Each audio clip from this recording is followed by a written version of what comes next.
السلام عليكم ورحمة الله وبركاته. ازيكم عاملين ايه؟ لو مهتم بجد ومفيد فعلا من التطبيقات اشترك في القناة وفعل زر الجرس عشان يوصلك كل ما هو جديد ومفيد فعلا من التطبيقات. في القناة عندي اقدر افك التطبيقات الحديثة اللي بتسهل عليك حياتك اليومية والتطبيقات الفيك وكمان التطبيقات الهاكر. النهاردة ان شاء الله مع شرح تطبيق جديد هو اسمه المعادة والدردشة. التطبيق ده مساحته 60 ميجا، محمله اكتر من 10 مليون شخص. التطبيق ده من ضمن تطبيقات التواصل الاجتماعي اللي بيكون الغرض منها ان انت تقدر تحصل على صديق جديد، تقدر تتعرف على اصدقاء، تقدر تعمل معاهم دردشة، مكالمات صوتية، مكالمات فيديو، تقدر تفتح لايف، تقدر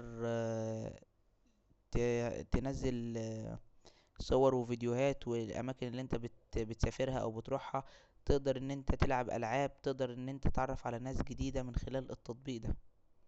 ده بيكون الغرض من التطبيق وده فايدة التطبيق او ده الظاهري للتطبيق. الخافي للتطبيق ان ده بيكون من ضمن تطبيقات اللايفات اللي بيكون الغرض منها استغلال حاجة الشباب انهم عايزين يتعرفوا على بنات او يعملوا علاقات مع بنات غير شرعية.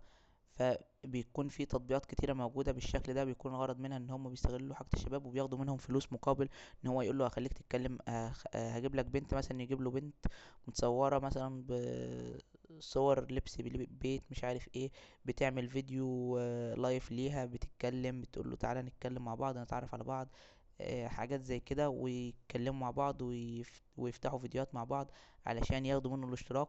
وكل يوم مثلا او كل اثناء مكالمه تيجي فاصله مثلا مكالمه في النص وتقول له لو عايز تكمل المكالمه ادفع الاشتراك او جدد الاشتراك او حاجات زي كده كتير.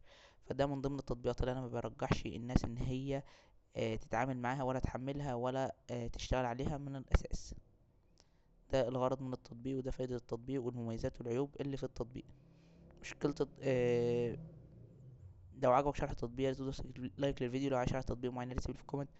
لو اكتشفت ميزة او عيب للتطبيق في اي تحديث من التحديثات القادمة اكتبها في تعليقات الفيديو. بمناسبة لو اكتشفت ميزة او عيب للتطبيق اكتبها في تعليقات الفيديو، فده تنويه دايما بننوه عليه في اخر كل فيديو علشان الناس اللي بتشاهد الفيديوهات بعد فترة من نزولها بيكتبوا تعليقات يقولوا انت في مميزات مش كاتبها مش قايل عليها في التطبيق، او في عيوب انت مش قايل عليها في التطبيق.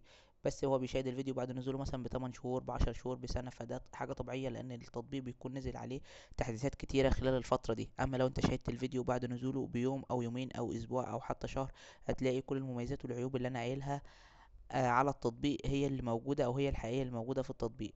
فلو انت شفت فيديو او حابب ان انت تحمل تطبيق والتطبيق ده مشروح له، مشروح على مشروح في فيديو من فترة طويلة، وخايف ان هو يكون فيه مميزات وفيه عيوب انت مش عارفها، فاكتب لي في تعليقات اي فيديو وقول لي اشرح لي التطبيق ده من اول تاني، او راسلني على اكونت باسم مراجع برامج على الفيس او الماسنجر، وانا هعمل فيديو جديد للتطبيق واقول لك كل المميزات وكل العيوب وكل وازاي تشغل التطبيق وازاي تلغي الاشتراك او تشترك في التطبيق وكل حاجة عن التطبيق.